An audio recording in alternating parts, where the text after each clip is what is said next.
जाको राखे साया मार सके ना को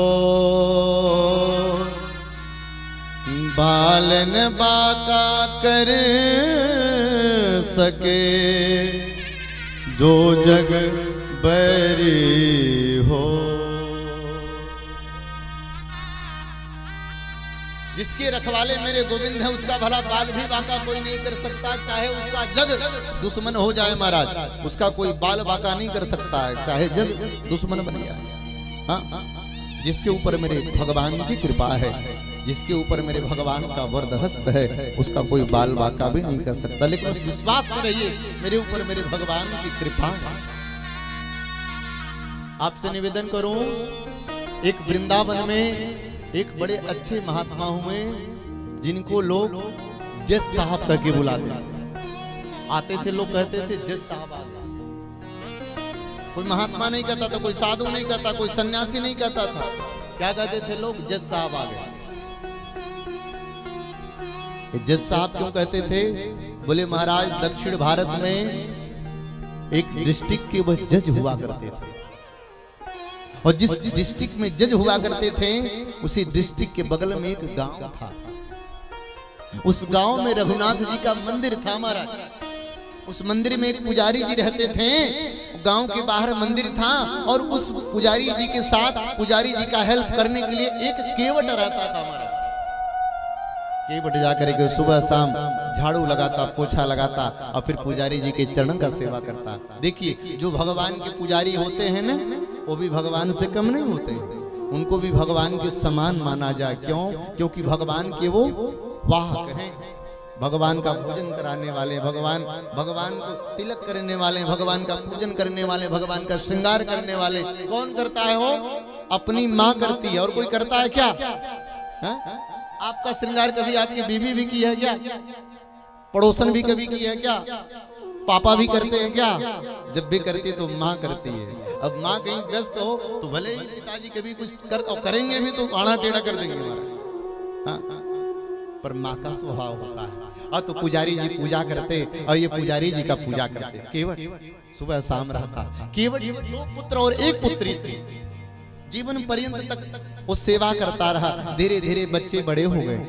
पुत्रों ने कहा पिताजी अब बहन की शादी कर देना चाहिए, समय हो गया। पिताजी ने कहा धन का थोड़ा अभाव है। केवट ने कहा धन का अभाव है। तो बच्चों ने कहा पिताजी घबराते क्यों हैं, हम लोग भी बड़े हो गए हैं, जा करके कमाएंगे, कमा करके ला करके आपको दे देंगे। बोले जाओगे कमाओगे ला करके दे दोगे, लेकिन उसके बीच में क्या करें? बोले हमारे गांव के साहूकार जी हैं, उनसे कुछ पैसा उधार ले लेते हैं, कुछ पैसा ले लेते हैं, सूद पर ले लेते हैं, फिर धीरे धीरे चुकता कर दिया जाएगा। बोले हाँ ये ठीक। गए जा करके 10,000 रुपया उन्होंने ले लिया सूद पर। बिटिया का शादी करना है, फिर बाद में सूद सहित में आपको सब लौटा दूंगा। फिर महाराज ले करके आए, बच्चे मिल करके बहन का शादी की, बहन का विवाह हुआ। बहन विदा होकर के अपने घर चली गई, और इधर केवट भी अपने घर से विदा होकर के और हमेशा हमेशा के लिए मंदिर में आ गए। मंदिर में ही रहते, वहीं सोते, वहीं से जहां जाना रहता जाते। दोनों पुत्र बाहर चले गए कमाने के लिए, कमा करके आए और पैसा ले करके आए। बोले पिताजी जाइए और जा करके साहूकार जी को सारे पैसे दे दीजिए, चुकता कर दीजिए, ताकि कोई उधार ना रह जाए। बहुत प्रसन्न हुए, पैसा लेकर के गए साहूकार के यहाँ। साहूकार ने पैसा ले लिया, एक पर्ची बनाया, पर्ची पे लिख दिया कि हमारा जितना भी लेन देन था सूद समेत सब हमने चुकता कर दिया, और दस्तखत करके और बोले केवट भैया से लो भाई एक पर्ची पढ़ लो। अब केवट कहा है सब रघुनाथ जी जाने, क्या पर्ची पढ़ना, सब रघुनाथ जी जाने, रघुनाथ जी की कृपा से सब हम क्या पढ़े। साहूकार सेठ के मन में लालच बच गया, इतनी जल्दी पैसा कहां से चुकता कर दिया। बोले लाओ पर्ची हमें दे दो, और पर्ची साहूकार ले लिया, अपने अलमारी में ले जाकर के रख दिया। दूसरी एक पर्ची बना करके अलमारी के पास में ही पैड था, दूसरी पर्ची बना करके अनाप शनाप लिख करके दे दिया। बोले लो हिसाब किताब हो गया, लेकर के जाओ। केवट भैया आए और आकर के उस पर्ची को अपने घर पे रख दिया। कुछ दिन बीता, साहूकार जाकर के मुकदमा कर दिया महाराज, मुकदमा कर दिया। मुकदमा कर दिया तो महाराज अब तो पेशी भई, अब पेशी भई तो केवट गया।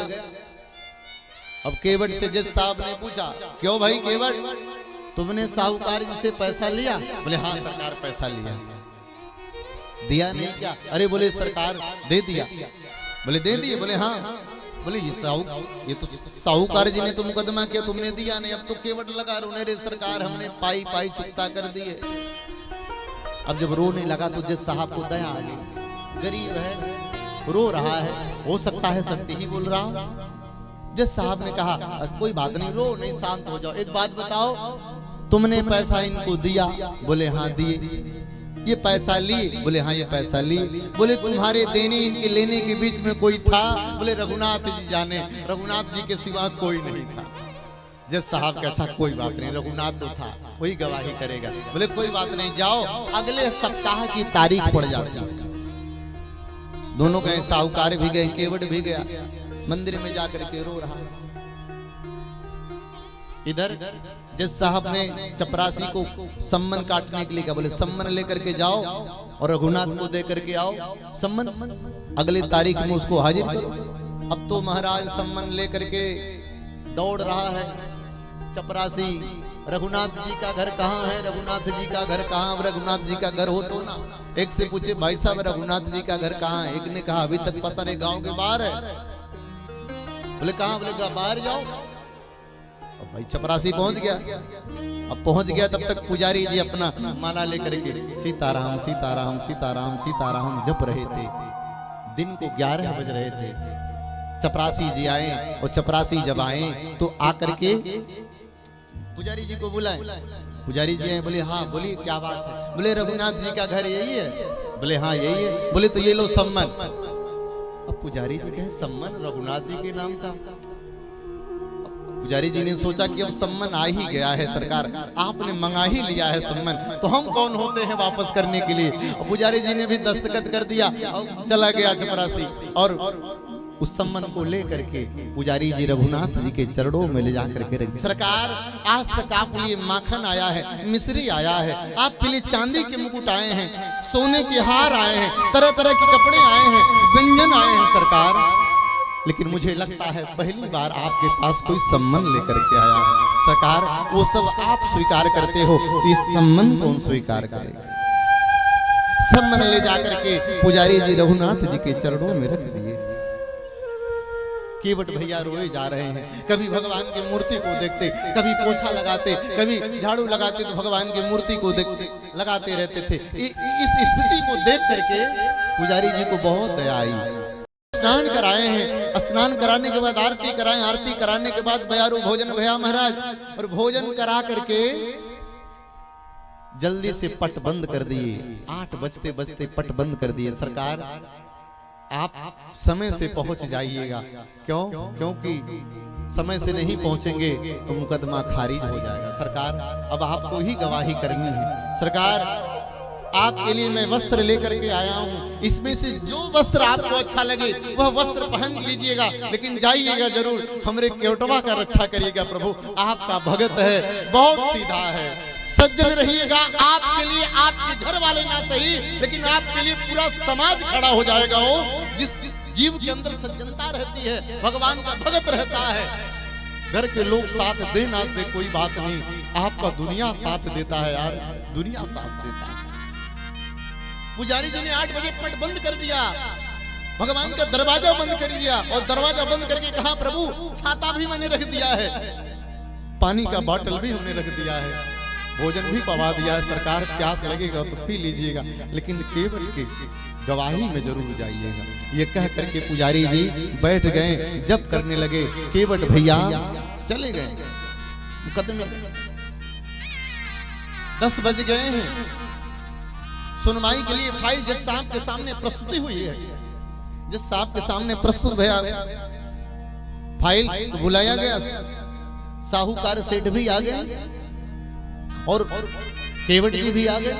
बोले क्यों केवट भैया, गवाह आया है तुम्हारे तरफ से? तो कहे रघुनाथ जी जाने आए कि नहीं आए, रघुनाथ जी जाने, हम क्या जाने। अर्दली से बोले जाओ 3 बार बुलाओ, तो 3 बार बुलाया जाता है ना नाम लेकर के। अगर 3 बार में अगर तीसरी बार में नहीं आपने बोल दिया तो आपका एकदम अनुपस्थिति लग जाता है। अब गए बाहर से बोले रघुनाथ जी हाजिर हो, कोई नहीं सुना। फिर बोले रघुनाथ जी हाजिर हो, कोई नहीं सुना। तीसरी बार में फिर बोला रघुनाथ जी हाजिर हो, तब तक तो मेरे भगवान एक लाठी लेकर के फटे पुराने कपड़े पहन करके हो और हाथ हिलाते हुए बोले रुक जाइए हम आ रहे हैं, रुक जाइए हम आ रहे हैं। और मेरे प्रभु लाठी लेकर के बहुत गए। जिस साथ कुर्सी पर बैठे हैं रघुनाथ जी नीचे खड़े हैं और केवटवा बगल में खड़ा होकर के हो रोए जा रहा है, प्रभु मेरे लिए आपको गवाही करना पड़ रहा। मैं आपको ला करके, लोग अपने दिल में भगवान को बैठाते हैं, लोग अपने मंदिर में भगवान को बैठाते हैं, मैं आपको ला करके आज कचहरी में खड़ा कर दिया सरकार। जिस साहब पूछे और भगवान बताते रहे। प्रभु ने कहा कि एक एक पाई पैसा सब केवट जी ने दे दिया है। बोले कोई प्रमाण है देने का? बोले हाँ सरकार पर्ची है। बोले वो पर्ची कहाँ है? बोले जाइए इनकी अलमारी में कॉपी रखा गया है, 27वें पन्ने में वह पर्ची रखा गया है। आप किसी चपरासी को अपने यहाँ से भेजिए, उस पर्ची को मंगाइए और साहूकार जी ने अपना दस्तखत किया है कि पूरा का पूरा पैसा चुकता हो। तुरंत जज साहब ने भेजा चपरासी और 2 और लोग अपना गए, जाकर के अलमारी से पर्ची निकाल के लाए और दे दिए सामने। जिस साहब ने देखा, जिस साहब ने कहा क्यों झूठ बोलते हो, हैं? बंद करो इसको, ले जाओ बंद करो इसको। मानहानि का दावा लगा करके साहूकार को फटकार लगा करके जज साहब ने बंद कर दिया। जज साहब शाम हो गया, शाम होने के बाद सारे लोग अपने अपने घर को चले गए। केवट आया, पुजारी जी के चरणों में गिर गया, रोने लगा। सरकार मेरे गए थे। आए पुजारी जी गदगद हो गए। रात में जज साहब को नींद नहीं आ रही है। क्यों? क्योंकि जज साहब भी सत्संगी थे। बोले आखिर वो व्यक्ति था कौन कि केवट रह करके नहीं देख पाया कि अलमारी में कहां रखा गया है। ये कैसे जान गए कि उस कॉपी में 27वें पन्ने पे रखा गया? कैसे मालूम है भाई? घर का व्यक्ति तो है नहीं। इतना पुष्ट गवाह कहां से मिल गया? और भगवान का तो कितना भी वयोवृद्ध भगवान बन करके आए, लेकिन भगवान तो भगवान ही रहेंगे महाराज। जितने वहां थे भगवान अद्भुत दिखते थे, ललाट चमकता हुआ, चेहरा चमकता हुआ। जिस साहब को रात भर नींद नहीं आई, सुबह ड्राइवर को बुलाए और बोले ले चलो उस गांव में मुझे। उस गांव में रघुनाथ का नाम पूछते पूछते रघुनाथ का घर कौन है, रघुनाथ का घर कौन है, वो तो नहीं ले। लोगों ने बोला साहब ये रघुनाथ का घर तो नहीं है, बट मंदिर है एक रघुनाथ जी का। बोले वो कहाँ? बोले गांव के बाहर है। तो देखें वहां पर केवट पोंछा लगा रहा है, पुजारी जी पूजा कर रहे हैं और जज साहब बाहर खड़े हैं। पूजा संपन्न हुई। संपन्न होने के उपरांत महाराज जिस साहब पुजारी जी को बुलाए, बोले वो गवाह कहाँ है? बोले अंदर है। बोले अंदर कहाँ है? बोले अंदर है, बैठा है। बोले बुला करके लाइए मेरे सामने। अरे बोले बुलाने तो नहीं आता है साहब, वो अंदर बैठा रहा। बोले कहाँ है? बोले 3 सीढ़ी ऊपर चढ़ जाइए तो भी गवाह मेरा दिख जाएगा। जिस साहब ने कहा बड़ा हठी गवाह है भाई। जैसे ही 3 सीढ़ी ऊपर आए तो सामने रघुनाथ जी का मूर्ति दिख रहा है। पुजारी जी ने कहा वो मेरे गवाह हैं, वही रघुनाथ जी हैं, यही कल गए थे। जिस साहब ने कहा ये भगवान गए? तो बोले हाँ। जिस साहब ने कहा भगवान के चरणों में जज साहब राम राम कह करके वहीं चरणों पे गिर पड़े। वहीं पर गिर कहे प्रभु मैं कुर्सी पर बैठा रहा, मैं गवाही लेता रहा, आप गवाही देते रहे, मेरे सामने आप खड़े रहे, मैं ऐसा बालक मैं आपके सामने बैठा रहा, आप मेरे सामने खड़े रहे। मेरे जैसा कृतज्ञ, मेरे जैसा पापी तो संसार में कोई हो नहीं सकता है। मैं उस कुर्सी पर बैठ करके और आपसे मैं गवाही करवाता रहा, गवाही देते रहे। जिस साहब उसी वक्त आए और उसी समय घर नहीं गए, पहले कचहरी गए और जाकर के अपने पद पर रिजाइन दे दिए। बोले उस कुर्सी पर मैं कदापि कभी नहीं बैठूंगा। जज साहब उसी दिन से अपने घर को, अपने परिवार को, अपने कुर्सी का परित्याग करके और वृंदावन के गलियों में रहने लगे। कभी राधा रानी के चौखट पर चढ़ने नहीं गए, कभी बिहारी जी के चौखट पर आगे नहीं गए, बाहर से ही बिहारी जी को प्रणाम कर लेते थे। बोले क्यों? बोले सरकार मैं कौन सा मुंह लेकर के आपके पास आऊं, मैं तो ये मुख लेकर के आपके पास आने लायक नहीं हूं सरकार। मैं बैठा रहा, आप खड़े रहे, अब मेरा तो यही प्रायश्चित है, मैं जीवन पर्यंत तक मैं खड़ा रहूंगा, मैं आज के बाद कभी बैठूंगा नहीं। ऐसे महात्मा जज साहब हुए कि अपने जीवन में कभी वो जीते जी कभी बैठे नहीं। ये 40 साल पुरानी बात घटना में बता रहा हूं।